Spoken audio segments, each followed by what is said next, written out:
Tu penses que tu as une mauvaise mémoire. Tu oublies les prénoms, ce que tu viens de lire, ce que tu étais en train d'aller chercher dans le frigo. Et si le problème, c'était pas ta mémoire, mais comment tu t'en sers? Bienvenue dans cette vidéo. Aujourd'hui, nous allons découvrir les secrets de la mémoire et comment s'en servir pour mieux mémoriser et apprendre. Comment le cerveau encode, stocke et récupère une information. Pourquoi tu retiens certaines choses sans le faire exprès, mais oublies d'autres malgré toi. Et surtout, comment utiliser son cerveau intelligemment pour mieux apprendre. La mémoire, c'est pas une boîte où tu ranges des trucs. C'est un ensemble de processus dynamiques, répartis dans plusieurs régions du cerveau. La mémoire, on s'en sert tout le temps pour faire du vélo, se souvenir d'une odeur, se rappeler d'un mot de passe, ou bien comprendre ce que tu es en train de regarder maintenant. En réalité, il y a plusieurs types de mémoire, chacune avec ses règles.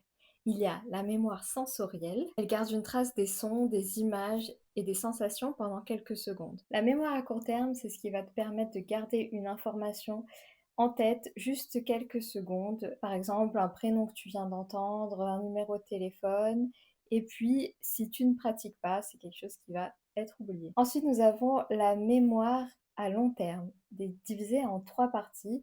Donc la mémoire épisodique, qui sont tes souvenirs personnels, la mémoire sémantique, qui sont tes connaissances générales, et la mémoire procédurale, donc par exemple tes automatismes, tes connaissances, par exemple, tu sais faire du vélo, comme on dit, ça s'oublie jamais. Ces mémoires ne sont pas un empilement, tout est lié dans le cerveau. Avant de mémoriser, ton cerveau doit sélectionner ce qu'il va trouver important à ses yeux. Et c'est là que tout commence. Est-ce que tu connais cette expérience qui avait été faite où on avait demandé à des gens de regarder une vidéo où il y avait des personnes habillées en noir et des personnes habillées en blanc qui se passaient une balle.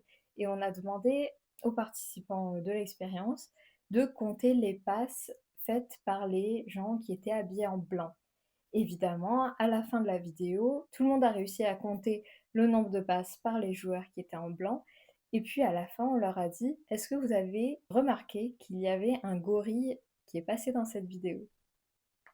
Et la plupart des gens, moi y compris, je n'avais pas remarqué le gorille quand j'avais fait l'expérience. Et j'ai carrément pas cru qu'il y avait vraiment un gorille qui était passé dans la vidéo. J'avais dû re-regarder pour bien me rendre compte que mon cerveau s'était tellement focalisé sur les passes que, en fait, on fait abstraction de tout le reste. C'est ce qu'on appelle l'attention sélective. Ton cerveau ne peut pas traiter toutes les informations. Il se donne des limites, il fait des choix, et ce à quoi tu ne fais pas forcément attention sera forcément oublié. Conclusion, la mémoire commence avant même l'apprentissage.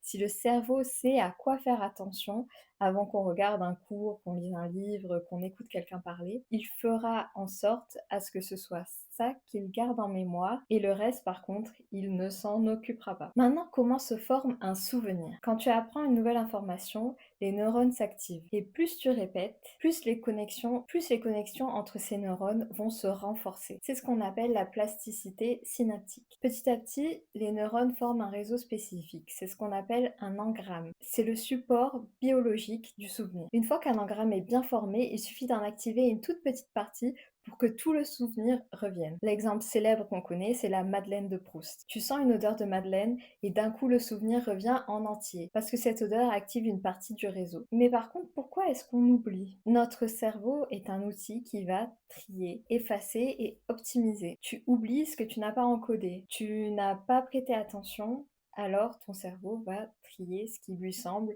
qui n'est pas important à garder en mémoire. Tu oublies ce que tu n'as pas réactivé. Un souvenir, c'est comme un sentier dans la forêt. Plus on y passe et plus le sentier va se former.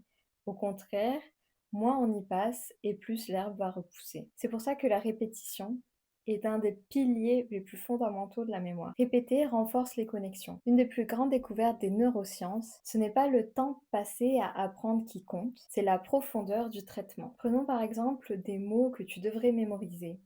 Par exemple, pomme et chat. Tu peux les lire, les répéter. C'est un traitement plutôt superficiel. Ou bien, tu peux intégrer ces mots à des histoires, les comparer, l'utiliser dans des phrases. Par exemple, je vais m'imaginer que moi, l'après-midi, je mange une tarte aux pommes avec mon chat sur les genoux. Ça va faire un lien entre ces mots et ça va me permettre de les mémoriser. C'est un traitement en profondeur. Plus tu traites une information en profondeur, plus ton cerveau va juger que l'information est importante et plus elle va avoir de chances d'être stockée dans la mémoire à long terme du cerveau. On pense souvent que la mémoire sert à se souvenir, mais c'est faux. La mémoire sert surtout à comprendre le monde, à anticiper et à agir. Elle permet de reconnaître un mot, de savoir l'utiliser et de prédire ce qui va arriver ensuite. Elle permet de conduire, de cuisiner, de faire votre sport préféré et puis aussi de m'écouter parler dans une vidéo comme celle-ci. Elle combine des automatismes, des souvenirs personnels ainsi que des connaissances générales. Tu n'as pas une mémoire, tu as des systèmes complémentaires et la meilleure façon de la renforcer,